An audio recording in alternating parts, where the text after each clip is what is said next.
Jepang akan bertandang ke markas Indonesia pada laga kelima Grup C putaran ketiga kualifikasi Piala Dunia 2026 zona Asia. Gelandang biru yang bermain untuk Brighton Kaoru Mitoma menebar ancaman kepada skuad Garuda. Duel timnas Indonesia dan Jepang dijadwalkan akan berlangsung di Stadion Utama Gelora Bung Karno pada 15 November. Mitoma menegaskan, Jepang tidak ingin kehilangan poin lagi saat menghadapi Indonesia karena persaingan bakal bertambah berat. Saya rasa akan sulit harus menjalani 2 laga tandang berturut-turut, tetapi kami belum pernah kalah. Karena itu, saya ingin memenangi laga tandang dan membawanya ke titik di mana kami mendapatkan menentukan pemenang di 2 laga tandang berikutnya, ucap Mitoma. Mitoma menegaskan, Jepang akan menyapu bersih 2 laga kualifikasi Piala Dunia 2026. Tim Samurai Biru sebelumnya bermain imbang 1-1 melawan Australia di Saitama Stadium pada 15 Oktober. Duel antara Jepang dan Australia diwarnai duel gol bunuh diri yang diciptakan masing-masing tim. Hasil imbang itu merusak catatan sempurna Jepang di 3 laga sebelumnya. Meski begitu, Jepang masih memimpin grup C dengan 10 poin. Diikuti Australia, Arab Saudi, Bahrain dengan 5 poin. Indonesia ada di tempat kelima dengan 3 poin, sementara di Tiongkok di dasar klasemen grup C. Dengan adanya ancaman dari Mitoma, itu tak membuat gentar pasukan J.Itses dan kawan-kawan untuk menaklukkan Jepang, apalagi Jepang akan bertandang ke markas Indonesia. Bukan tidak mungkin Indonesia bisa mengalahkan timnas Jepang di kandang sendiri dengan anime supporter yang membeludak. Dengan kekuatan supporter penuh akan dapat menghantui pikiran timnas Jepang.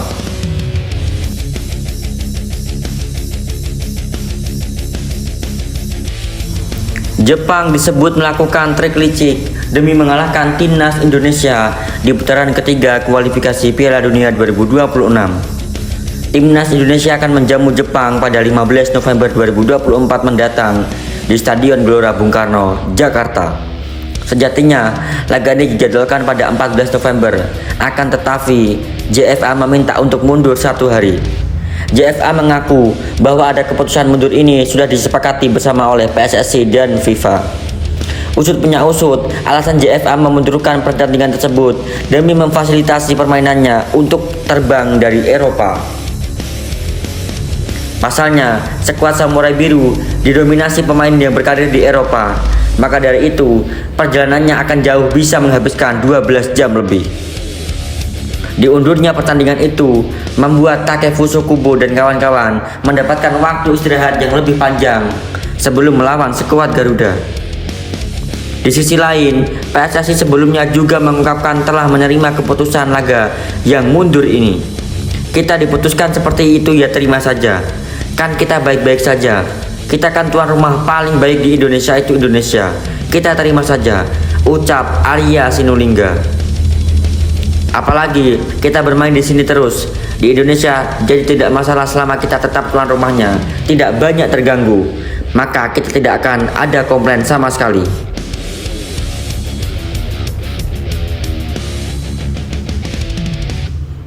Bahkan, mereka memantau langsung saat melakukan sesi latihan sebelum pertandingan berlangsung. Dan benar saja, saat laga Indonesia melawan Bahrain kemarin, ditonton langsung oleh Presiden Federasi Sepak Bola mereka dan orang-orang penting. Melihat hal itu, tentu membuat mereka seolah tak ingin dipermalukan di kandang sendiri oleh lawan. Karena sebelumnya, mereka sudah dibantai Jepang dengan skor 5-0. Pelatih timnas Indonesia, Sintayong, menampar para pemainnya dengan fakta pahit jelang Garuda menjamu Jepang dan Arab Saudi pada November mendatang. Hasil imbang dengan Arab Bahrain dan kekalahan dari Cina disebutnya menjadi bukti bahwa skuad Garuda masih memiliki banyak kekurangan. Sintayong merasa J.Itses dan kawan-kawan sempat jemawa selepas menahan imbang Arab Saudi 1-1 dan Australia 0-0. Dalam 2 matchday pertama grup C putaran ketiga kualifikasi Piala Dunia 2026 zona Asia pada September lalu. Rasa berpuas diri itu disinyalir Sintayong terbawa saat Garuda memainkan 2 laga lanjutan grup C kontra tuan rumah Bahrain dan Cina pada pertengahan Oktober lalu. Alhasil, timnas Indonesia ditargetkan menyapu bersih kemenangan, justru pulang dengan rasa kecewa. Mereka ditahan imbang 2-2 sebelum kalah 1-2 dari Cina. Para pemain bermain bagus melawan Arab Saudi dan Australia. Jadi saya pikir mereka berpuas diri dalam pertandingan melawan Bahrain. Itulah sebabnya saya sekali lagi menjaga mentalitas mereka. Saya membuat mereka sadar bahwa kami masih kurang, ucap Sintayong. Timnas Indonesia dijadwalkan akan menghadapi Jepang dan Arab Saudi dalam matchday kelima dan keenam grup C putaran ketiga kualifikasi Piala Dunia 2026 zona Asia pada 15 dan 19 November mendatang. Kedua pertandingan akan berlangsung di Stadion Utama Gelora Bung Karno, Senayan, Jakarta. Meski bakal menjamu 2 lawan yang di atas kertas lebih kuat, Sintayong tetap optimis Garuda bisa mencuri poin untuk menjaga peluang lolos setidaknya ke putaran keempat kualifikasi Piala Dunia 2026 zona Asia. Proses naturalisasi Kevin Dix untuk memperkuat timnas Indonesia menjadi sorotan hangat bahkan dari media internasional.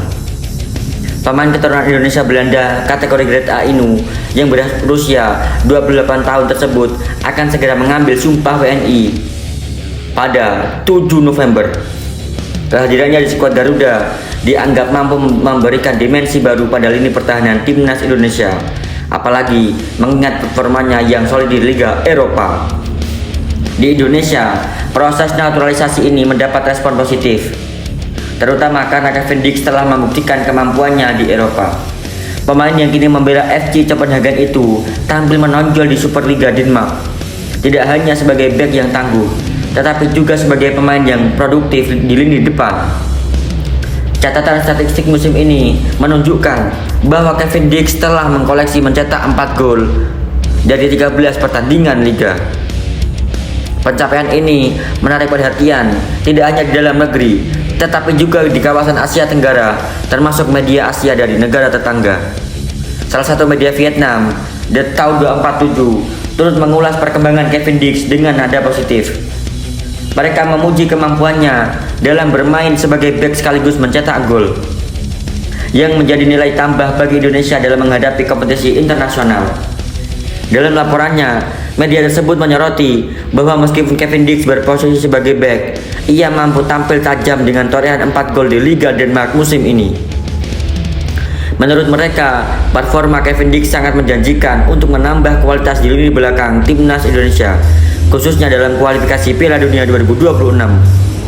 Tidak hanya media Vietnam, berbagai media internasional lain juga memandang keputusan Indonesia untuk merekrut Kevin Dix sebagai langkah strategis untuk berpotensi besar. Karir Dix yang pernah berlaga di Liga Top Eropa menambah nilai signifikan, apalagi mengingat usianya yang masih relatif muda untuk ukuran bek, sehingga masa baktinya bersama timnas Indonesia diharapkan masih panjang. Sebagai seorang pemain yang telah teruji di Liga Eropa, Kevin Dix dipandang mampu menularkan pengalamannya kepada pemain lain dan memperkuat permainan tim di level Asia dan dunia. Proses ini dapat dukungan penuh dari pemerintah Indonesia.